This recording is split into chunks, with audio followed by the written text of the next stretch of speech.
Bakit nga kaya dumadami ng dumadami ngayon ang mga ninisi ng mga kapwa content creator nila? Kesyo si Gantilo lang daw ang pinopromote nila. Kesyo kami, hindi kami pinopromote. Kesyo malalaking content creator lang ang binibigyan ng stars. Hindi naman po kami pinapansin nila. Maliliit na content creator. Bakit po dumadami ang mga ganyang attitude ng mga kapwa nating content creator? Please take note mga Lodi, ang success po natin ay hawak po natin. Nasa kamay po natin ang success natin. Wala po sa malalaking current content creator, hindi po natin dapat sila sisihin mga Lodi. Kung sakali man hindi pa tayo napagbigyan. Take note mga Lodi, ang pagpo-promote po yan ay hindi po binibigyan ng mga star. Hindi po yan ang susi ng mga yung success. Okay mga Lodi?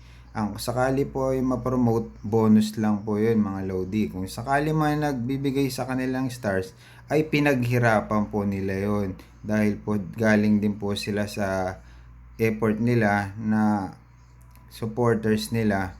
Kaya po sila binibigyan ng mga star. Kaya po huwag natin po sisihin yung mga star sender na sinisisi nila na malalaking content creator lang ang mga binibigyan nila. Huwag po maging gano'n ang attitude po natin. Spread the love at take note po, wala po sa kapwa nyo ang success. Nasa kamay nyo po lahat. Wala po sa kapwa nyo. Okay po, huwag nyo pong kalimutan i-share at i-follow po ang videos nito. Maraming salamat po.